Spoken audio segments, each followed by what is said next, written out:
Ukraine's deep strikes are dismantling Russia's energy system, starving its war economy, and now creating chaos in the Kremlin. Since January 2025, Ukraine has attempted 160 attacks on Russia's oil, Russia's gas, and Russia's power facilities.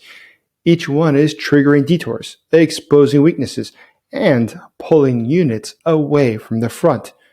These strikes are part of an organized campaign aimed at Russia's logistics core. One could say that every blown substation is stealing a battalion from the front. But all this is working together to trade rear defense for frontline weaknesses. Russia today is forced to use its air defense to guard its depots, to guard its plants, but that means it is no longer covering its assault brigades on the front. Engineers are no longer laying mines, rather, they are now guarding transformers. Today, we see that Russia has fewer options. But the best part? Things are going to get yet even darker for Russia. My name is Jason Smart. I am a special correspondent for the Kyiv Post and a national security advisor. Here in Kyiv, today it is cold, but it's sunny. And it's sunny for a lot of reasons, not just the weather, but because things are looking better all the time. Ukraine today, I gotta say, is quite optimistic. When you talk to people in the streets, they feel that things are going our way. They know that history is on our side. There was a period of time where things were looking very bleak. No one was sure what would happen next. But we are far past that at this point. Today, we're in a point where we realize that Russia is clearly losing. Russia has no ability to continue fighting this war. Economically, it doesn't make sense. Politically, it doesn't make sense. But now, within the country, they won't have the energy necessary to continue fighting this war. Today, Russia's in a position where it very well is starting to have a population that realizes it can no longer win. So before we dive into this, I ask you just one small favor. As you know, this channel started just a few months ago with one purpose: to bring the truth from here in Ukraine, where I am, but also tell the truth of what's happening inside of Russia, a country that is now not only losing, but getting darker by the day. All I ask you is this: help us to reach 250,000 subscribers. We're so close. All I would like you to do is please subscribe to this channel, like this video, and consider becoming a channel member today. So let's take a look at these recent attacks. Let's look at what they mean and why Russians are getting so worried. So near Vladimir, just yesterday, residents reported blast near the energetic substation that serves the regional grid. That station balances the flows that steady central Russia. So today, without that, it means there's no longer a balance in one of the most critical parts of Russia. Losing just one node pushes extra load onto nearby lines, and those lines are already close to their limits. A major substation there links regional lines. They feed Moscow's daily consumption. So that means that today, Moscow is being put at risk. In fact, advisors say that Moscow in this winter, due to these attacks, might be a very dark place to be. Winter is going to multiply the risk for Russia. Things will not get better because these repairs, they require a lot of things: custom transformers, breakers, and other parts that Russia typically had imported. But now Russia can't import them. But more than just the inability to import them, there is a black market. Russia could probably get the parts, but each replacement cost millions of dollars. And more than that, it takes time, perhaps months to properly install. Long delays, therefore, invite repeat strikes before stability is able to return. So if Ukraine continues these attacks, Russia can no longer guarantee its citizens that they will have the use of electricity. Think of all the things that affects. That affects the factories. That affects the airports. That affects day-to-day life. But more importantly, it affects the military. The military in Russia is struggling with a lot of problems, one of which is the lack of diesel. But imagine having no diesel and no electricity. How do you plan for a war? Look near Yaroslavl, another city not so far from Vladimir. There was a major attack there. The explosions near the Slavneft Yanos refinery, they triggered immediate shutdowns on site. But that had another effect. That facility was the one producing jet fuel. No jet fuel means that jets do not fly. When jets don't fly, it means the entirety of Russia faces the consequences. Not only are civilians affected by this, but most obviously, this will also affect the ability for Russia to wage war. Or look at the attack in Oryol. The single attack there, it turned into rolling blackouts across the district. Locals say that they heard the sirens about midnight, and then shortly after, the local thermal plant, was directly struck. The plant supplies electricity and district heat to homes and regional factories. Switchyard damage cut the plant off from larger grid, and that has still not been fixed. That means that operators are being forced to reroute the power to longer lines, and rolling blackouts, once again, are what follow. Or look at the case of Sakhalin. Sakhalin is an incredible story because the explosion at the power station there, it was not caused by Ukraine. It's simply that their entire facility is decrepit and is falling apart. Sakhalin is not anywhere near Vladimir or Yaroslavl. It's 6,400 kilometers, nearly 4,000 miles, from Moscow. That means that the spare parts to get there will take days. That's in the best case scenario, assuming they can find the spare parts. But in the meantime, that's not the priority for Moscow. Making sure the people on the island have electricity is not what they have to worry about the most. What they have to worry about is what this all means for their ability to wage war. They understand very well that when there's an attack like this, there's a few different things that happen. There's a very predictable timeline of how all of this works together to compound the strain for the Russians. So in practical terms, what does this mean? What does this mean for the Russian military?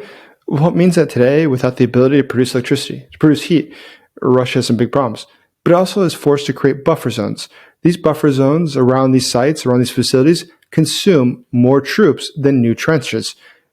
Without the ability to send troops to the front, Russia has yet another problem. Russia now is struggling to find new soldiers. Recent advertising campaigns to Russian soldiers are absolutely ridiculous. They say that they're going to pay soldiers up to $200,000 per year. There is nothing similar to the truth in that. The fact is, they pay a couple $1,000s a month, but $200,000, it's totally make-believe. The reality is that Russia today is desperate to get more troops. It needs more men on the front, but also needs more men within Russia. Russia now is calling up reservists. What is their job? To go guard the energy system, to make sure that it's not attacked. But Russia has a very big problem here, because it's not just that the facilities are regularly attacked by Ukrainian drones and by Ukrainian missiles and by Ukrainian flamingos, but because there's something else. There's the fact that today Russia, it doesn't have the ability to protect the facilities. It doesn't have the needed air defense. So Ukraine is able to play a game with them to let them guess where they will next attack, which makes them switch around where they have their air defense. So if tomorrow they realize there's a successful attack in a city, they might assume that there won't be another. But Ukraine can come around a second time to make sure they totally finish off this facility. That means that today, Ukraine is in a position where it is dictating to the Russians where they have to allocate resources. They are the ones shaping the battlefield. But all of this is something more. This is showing that today Russia is in a world of hurt. Russia, before the war, had a refining capacity of about 6.5 million barrels per day. But by the summer, 16 out of 38 refineries had been targeted. The disruptions exceeded 1 million barrels per day. Now just imagine this. Within Russia, a country that's only known for producing gas and oil, they're losing the capacity to do so. In fact, clients of Russia for buying gasoline, places in Kazakhstan, Kyrgyzstan, they now have gasoline shortages there as well. Look in the case of Mongolia. There are gasoline shortages there as well. This is all due to the fact that they chose to be Russia's clients. But today, they can no longer be their clients because Russia has nothing to sell them. The attacks in Ryazan, they cut off half the capacity. Each one of these percents lost, it tightens supply and pushes domestic prices even higher. The costs today are showing up and the people are seeing them. The fossil fuel exports that once brought in about $690 million per day, they are now collapsing. Russia is facing a lot of problems. It's facing the fact that it has sanctions, the fact that Ukraine is attacking its facilities, but also within its own country, it has no ability to stabilize the situation. This is what cascading failure looks like. Now consider this. Defense and security consumes about 40% of federal spending allocations. That means that more repairs squeeze education, they squeeze healthcare, they cut the pensions. And all of this is for a country that already has very little money. The average Russian only makes about $1,200 per month. So when we have these sorts of cuts, when things are getting so much more expensive, so much faster, and everybody is reliant on the government for these basic services like healthcare, that means that there's nothing else they can do about it. There's nowhere else they can go. There's no private sector which they can rely on. They're wholly relying on government, a government that can no longer help them reach their day-to-day necessities. So today, when we consider the fact that every substation rebuilt could cost easily $10 million, and it takes a lot of time, How should Russians expect that their ministry will be able to get things together, that they'll be able to pull it all together, that they'll get things right on the right page? They will not. The Russian government cannot do it. The Russian government is forced to borrow more money. And today we see that it is borrowing more money and it is fueling more inflation by printing more money. Today the finance ministry keeps selling new bonds. It's doing this to cover its recurring shortfalls. But this sort of borrowing is totally reckless. Today, it looks like it's about $100 billion of debt that Russians have recently racked up. The central bank is injecting liquidity with large short-term lending operations. Now, this extra printing is stroking inflation faster than growth can realistically catch up. Today, Russia has very few foreign investors. It's less than 4% of its economy. That means that they only can borrow money from themselves, which they get by printing the money, or issuing bonds, which then it's very questionable what will happen with them. Russia today is borrowing from its future, and that's to pay to keep the lights on from yesterday's attack. Today, Russia is in a situation where its economy is not only sputtering, but falling apart. Its GDP growth is estimated to be about only 1%. It had earlier claimed that it was going to be perhaps double-digit, but we see how totally false that was. Today, there's going to be more and more fuel scarcities across Russia. More than 20 regions, including Crimea and districts of Moscow, lack fuel. So when you consider places like Belgorod, Bryansk, Voronezh, Volgograd, Smolensk enduring repeated blackouts, well, what can you say? Belgorod alone saw dozens of settlements without power for days. Belgorod is on the border with Ukraine. They need to get things to the front, and the logistics go through Belgorod. So when Belgorod lacks fuel, it lacks electricity, it becomes much harder for Belgorod to be a very useful place for the Russians to operate. So today, this is making it harder for Russians on the battlefield to continue waging war. All these things are interconnected. Ukraine here is not just carrying out random attacks. It's not just turning out the lights on Moscow. What it's doing is making it possible for Russia to wage war. And this is something we've discussed before. Consider the difference, the wise strategy of Ukraine versus the short-sightedness of the Russians. Russia is waging a war with the objective of taking Ukraine. That means de facto that they must push forward to physically take as much land as possible until they've taken all of it.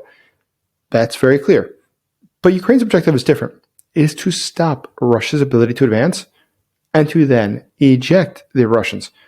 So Ukraine's strategy is to attack the nodes within Russia that allow the Russian military to operate, to allow the Russian economy to continue to operate. And by doing that, that prevents Russia from moving forward.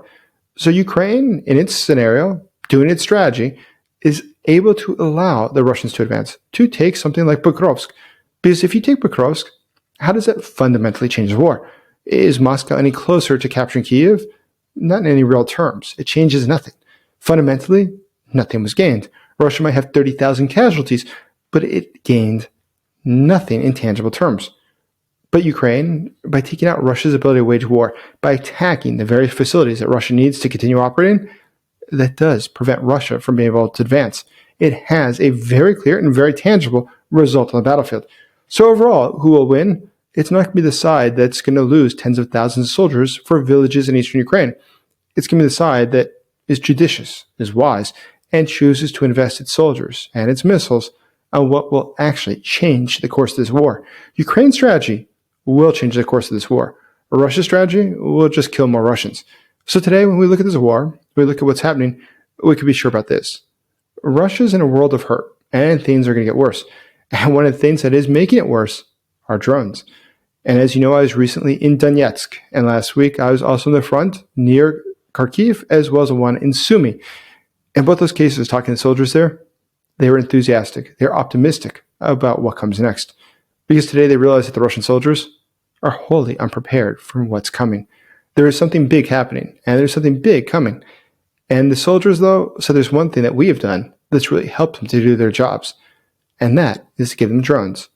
So I just want to share with you this quick video from the soldiers at the front, thanking you for all who have donated for Ukrainian soldiers to get life-saving drones. Dear channel members, thank you so much for your contributions for these drones. We are here delivering them in the Donetsk Oblast to the 501st Marines. They thank you for your contributions. This will help save the lives of Ukrainian soldiers. Thank you so much. It will really help to save lives on the front line. And guys, that is amazing. Like, we are from the United Unmanned Systems. We are happy to produce and supply and deliver drones every time. Thank you to your donations. Thank you to your help. we are here to demonstrate to Ukrainians that we are really stand on their side. Thank you so much, and Slava Ukraini. Героям слава.